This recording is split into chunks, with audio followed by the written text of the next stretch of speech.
Most welcome Sonal coaching classes. तो आइए हम चलते हैं। आओ अंग्रेजी सीखें बिल्कुल जीरो से। Zero to hero level English.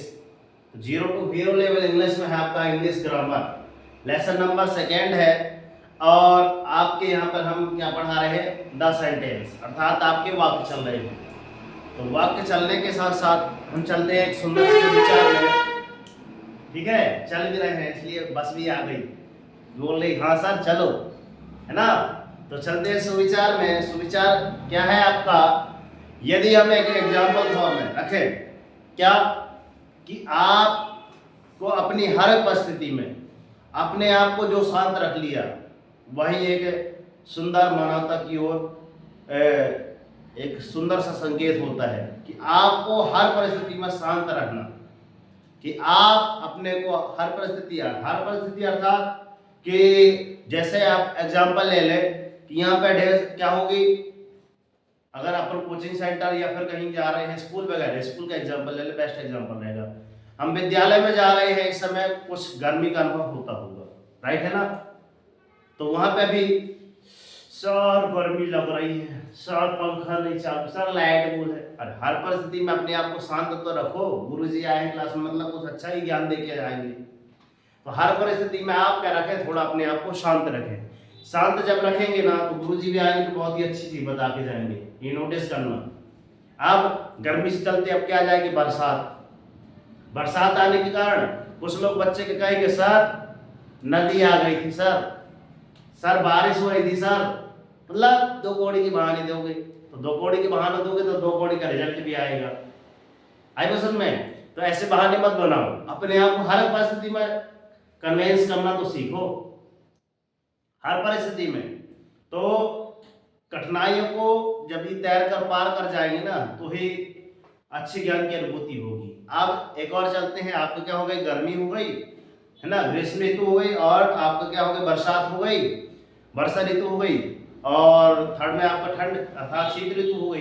अब शीत ऋतु में कुछ लोग कहते हैं सर हम कोचिंग लेट आए थे, नींद नहीं खुल पाई थी। होता है ना ऐसा, ऐसा क्यों होता है। तो जो मौसम के अनुरूप अपने आप को शांत रखे, शांत अर्थात हर परिस्थितियों में। जैसे आप एक शांत एग्जाम्पल क्या दे दें, यदि क्लास में आपके टीचर नहीं है, हम लोग क्या करने लगते हैं, हमने एक से बात की, क्लास में तो सुनते हैं कितने, किसी के 60 स्टूडेंट है, किसी के 10-20 स्टूडेंट है, हमने एक से बात की, सुन तो कल क्या दिए थे, अच्छा वहां गए थे, मैंने इतनी आवाज की, दूसरा भी इतनी आवाज कर रहा है, तीसरा भी इतनी आवाज कर रहा है। अब इतनी में हमने तो इतना माछी जैसे भुनभुनाए थे, मक्खी जैसे नहीं भुनभुनाती, इतने एक जनी भुनभुना के देखो, कई जनी भुनभुना के देखे तो कैसा रहेगा, बहुत दूर तक आवाज चली आएगी। तो अपने आप को हर परिस्थिति में बोल रहा हूँ शांत रखना। अगर गुरुजी क्लास में नहीं है, कान में उंगली लगाओ ऐसे और मन में याद करो, और गुनगुनाओ भी ऐसे कि साइड वाले को जो जस्ट बाजू में बैठा है ना उसको तक सुनाई ना दे। ये रहता है आपको शांत रहना। शांत रहने को क्यों समझा रहे हैं, क्योंकि अगर गुरुजी क्लास में नहीं है ना तो अगर कोई दूर बाई चांस एक अधिकारी भी आ गया ना, बाई चांस एक अधिकारी भी आ गया तो वो जाएगा देखेगा, वाह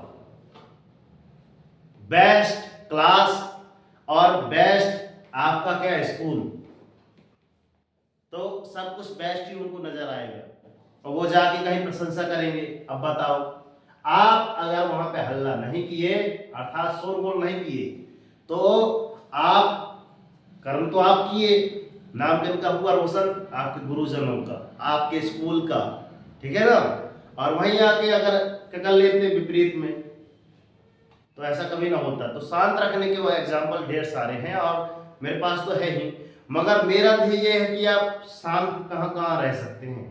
अगर बाय चांस आपका टेस्ट वगैरह हो रहा है ना, टेस्ट को हमेशा परीक्षा पेपर जैसे देना चाहिए, एकदम शांत भाव से। अब देखना एक एग्जाम्पल मैं दे रहा हूँ कि हम क्या दे रहे हैं, टेस्ट दे रहे हैं। अब बाय चांस हमसे एक क्वेश्चन नहीं बनता, एक क्वेश्चन हमसे नहीं बना तो हमने जस्ट बाजू वाले की झांकी ऐसे ऐसे झांक लिया पत्ते ही टाइम सामने वाले गुरुजी ने आपको देख लिया, आप ऐसे किए थे, आके एक आध का करे डर चिपका दिए। अब जोर से थोड़ा चिपका दिए तो आपको करेंगे, आंख से मोती गिरने लगेंगे। अनमोल मोती। बात समझ में आ रही है? हुआ क्या है, गुनाह किसने किया था? हमारी आंख ने, है ना, आंख ने। अब आंख तो लिख नहीं सकती, लिखेंगे कौन? हमारे हाथ, कलम। समझ में आ रही है? और जब लिख रही है तो अब गुरुजी देख लिए, ठीक है ना, सामने से कौन गुरुजी देख लिए ना, तो आगे डंडा घला कहाँ? चाहे पीठ में घला हो, चाहे आपके गाल में। और जिसने क्या किया था? गुनाह किया था। आंसू कहां से निकलेंगे? वहीं से निकलेंगे। समझ आ रही है?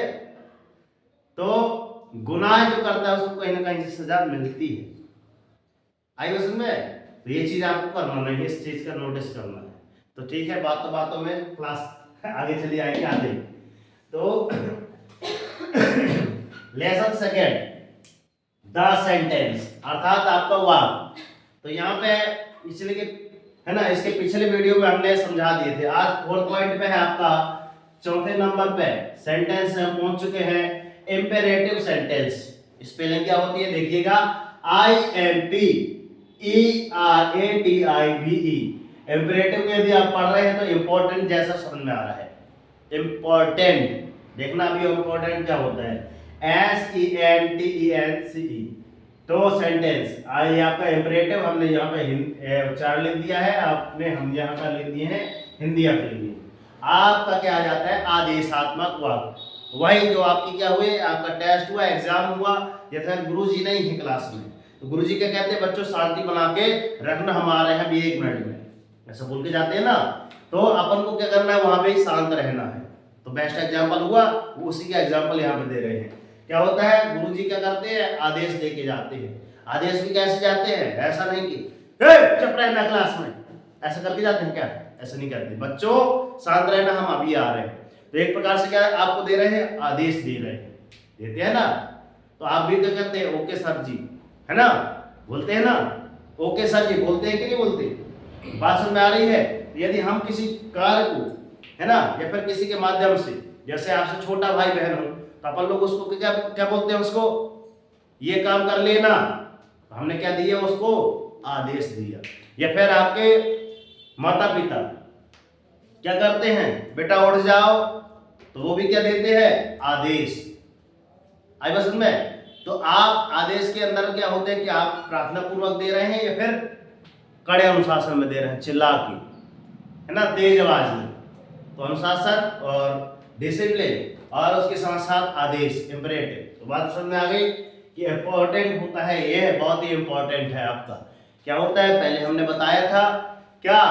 अफर्मेटिव, फिर इंट्रोगेटिव, एक और क्या था? नेगेटिव।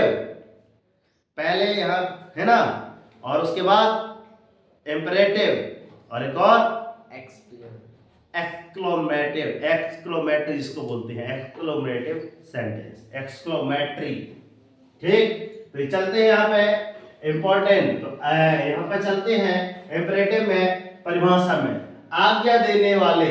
आज्ञा भी दे सकते हैं, यहाँ पर प्रार्थना भी कर सकती हैं, है ना। अगर हम किसी को बोल रहे हैं बच्चों शांत रहो, और ऐसा बोलते हैं कृपया बच्चों शांत रहिए, तो हम क्या किए? आज्ञा, है ना, ऐसा करने आज्ञा माने, या फिर बच्चे भी क्या करते हैं? आज्ञा मानते हैं, या फिर प्रार्थना के भाव प्रकट करते हैं। तो नहीं कहते गुरुजी छुट्टी दे दीजिए, बोलते हैं ना। तो हम भी क्या कर रहे हैं? आदेश ही तो दे रहे हैं एक प्रकार का, मगर हमारे क्या कर रहे हैं? विनम्रता पूर्वक दे, प्रार्थना करके दे रहे हैं, मगर हम भी क्या रहे हैं? गुरुजी को आदेश दे रहे हैं कि आप छुट्टी दे दो। आई बात समझ में? तो ये कई प्रकार से आप आदेश दे सकते हैं। तो यहाँ पे लिखा है, देखो, आज्ञा देने या प्रार्थना के भाव अंदर से प्रकट करने वाले, है ना, ही वाक्य कहलाते हैं, आपके इंपेरेटिव सेंटेंस कहलाते हैं। इतनी बात समझ आई? अब चलते हैं यहाँ पे आप एग्जाम्पल ढूंढ लें।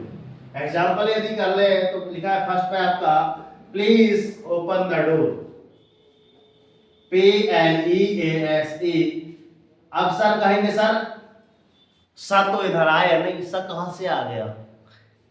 एस से तो सा बनता है।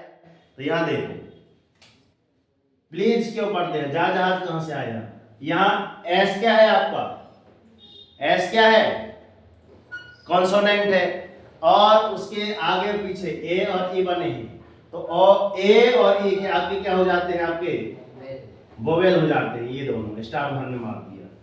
तो अगर किसी कॉन्सोनेंट के आगे और पीछे वोवेल होते हैं तो वहां सा की जगह क्या हो जाता है, जा हो जाता है। इसलिए यहाँ प्लीज शासन होते की जगह आपका क्या हो जाता है, प्लीज, जा जाता है। बस हमें आई। फिर लिखा है आपका ओपन, यहाँ कॉमा लिखा है, यहाँ आप बड़ा बड़ा लिख सकते हैं, नहीं लिखना तो आप ऐसा भी लिख सकते हैं, कोई बात नहीं, ठीक है ना। चलते हैं आगे। यहाँ पे लिखा है OPEN, open, THE, the, DOOR, door, है ना।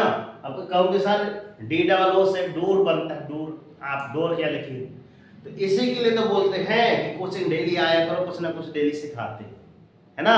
जब डेली आप क्लासेस अटेंड करेंगे तो अपने आप पता चल जाएगा कि सर बड़े ही खतरनाक है सर ये अंग्रेजी, ठीक है। तो हमने यहाँ पे इसका क्या लिख दिया, ये एक प्रकार अंग्रेजी सेंटेंस था, इसका हमने उच्चारण लिख दिया कि सर ये प्लीज है, ये ओपन है, ये दा है, ये डोर है।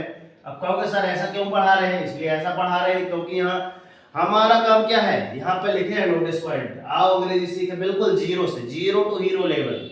मतलब जो गधा से गधा भी है ना, उसके मुंह से ये तो बन जाएगा कि हाँ सर ये पढ़ते नहीं आ रहे इंग्लिश तो कोई बात नहीं, हमने उसका उच्चारण लिख दिया है, ये नहीं पढ़ते आता तो हमने भी उसका उच्चारण लिख, ये भी नहीं बनता तो उच्चारण लिखा, ये भी नहीं बनता तो भी उसका उच्चारण लिख दिया है हमने। अब बताओ बनेगा कि नहीं, जो कक्षा में कमजोर है बनेगा।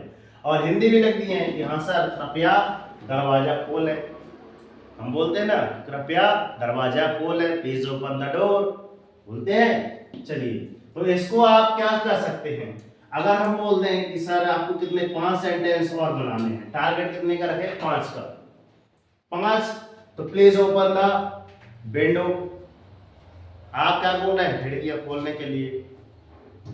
और क्या आ सकता है, और क्या आ सकता है, प्लीज ओपन द बुक, पढ़ने के लिए, है ना। आप पुस्तक खोलिए, तो 3 हमने बता दिया, ठीक है ना। Please open the window, please open the books, और please open the box, please open the box, very good, इसके लिए गुड क्लैपिंग, है ना, क्योंकि बॉक्स से आगे आवाज अच्छी आए तो गुड क्लैपिंग करा जाए। और एक और क्या आ सकता है आपका, सोच विचार करना और लिख के लाना, ठीक। 5 हमने दे दिए हैं, 5 बन जाएंगे ना आराम से। चलिए सेकेंड एग्जांपल जो चलती है, देखिएगा, प्लीज गो देयर, ये अंग्रेजी में सेंटेंस आपका लिखा है PLEASE, क्या लिखा है, क्या लिखा है, प्लीज, प्लीज नहीं प्लीज, ठीक है, प्लीज GO, गो, ये कॉमा लगा है, इसको अल्पविराम हिंदी में बोलते हैं, गो देयर, THERE, ये आपका अंग्रेजी लिखा हुआ है, ठीक है। तो इसका लिखा है प्लीज गो देयर, उच्चारण लिख दिया हमने, प्लीज गो देयर। अब इसके हिंदी आप देखो 5 प्रकार के बनते हैं, देखना ध्यान से, कृपया आप जाइए, और कृपया तुरंत वहां जाएं, कृपया खिसकें, और ये थोड़ा सा हटें, और कृपया चलिए, और कृपया थोड़ी जगह दीजिए। आई समझ में, मतलब आप इंग्लिश में अगर इतना बस बोल दिए ना, कितनी अच्छी चीज है भाई कि आप इंग्लिश में इतना बस बोलना पड़ेगा, कितना, एक ही सेंटेंस, प्लीज गो देयर।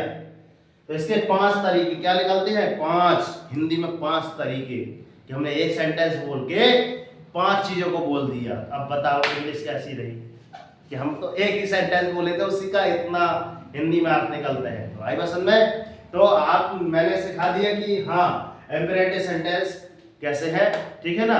तो अभी भी समय है दोस्त कि कर दिखाओ ऐसा कि दुनिया करना चाहे आपके जैसा, और उठो जागो संघर्ष करो, जब तक नहीं रुकना, जब तक कि आपको आपका लक्ष्य ना मिल जाए।